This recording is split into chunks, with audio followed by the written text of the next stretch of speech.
Recording started. November 14th, 2025. I took the job at Whispering Pines because the pay was absurd.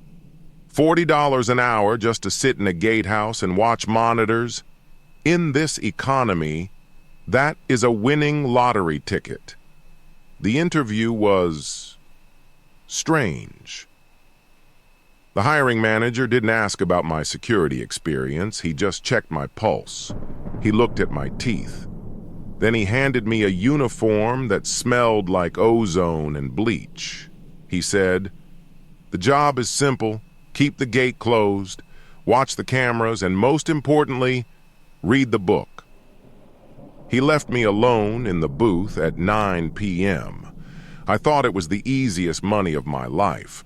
I put my feet up, poured some coffee, and opened the black binder on the desk.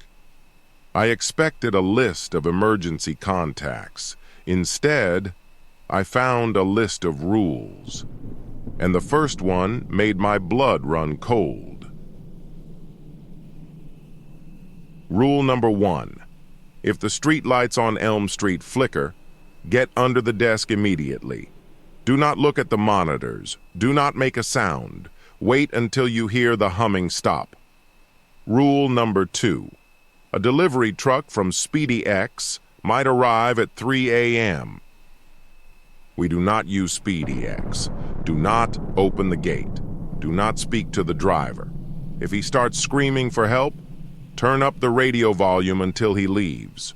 Rule number 3. Mr. Henderson lives in house 4B. He enjoys late-night walks. If you see him waving at the camera, wave back. But if you see him smiling, look away. Mr. Henderson has not had a face since 2018. Rule number 4. Do not trust the stray dog. It is not a dog. I laughed when I read them. I thought it was a hazing ritual, a joke for the new guy.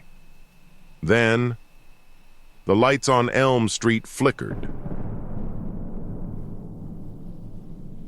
I followed every rule for 3 weeks. I ignored the screaming driver. I hid when the thing that looked like Mr. Henderson walked by the glass. I thought I was safe. But last night, the protocol failed. At 2:14 a.m., the street lights didn't just flicker. They exploded. Pop, pop, pop. One by one, plunging the main road into total darkness. I knew the drill.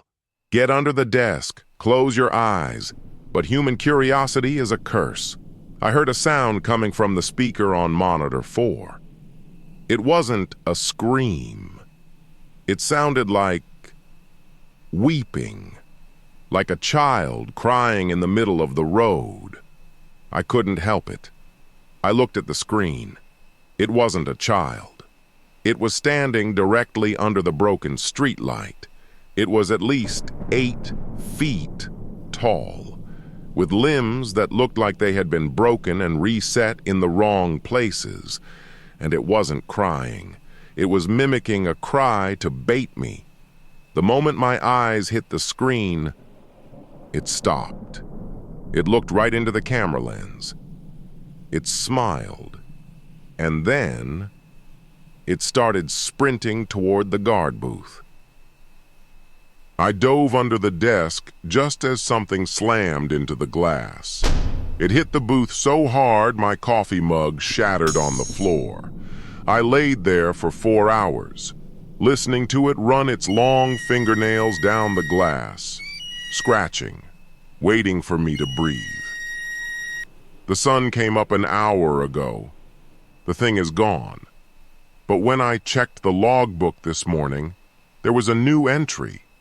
It was written in my handwriting, but I didn't write it. It just said, "He sees you now." I can't quit. If I quit, the contract says I forfeit my life. So I have to do this again tonight. But I think the rules have changed. If you want to know if I survive tonight's shift, you need to see what happened to the last guard. Signing off.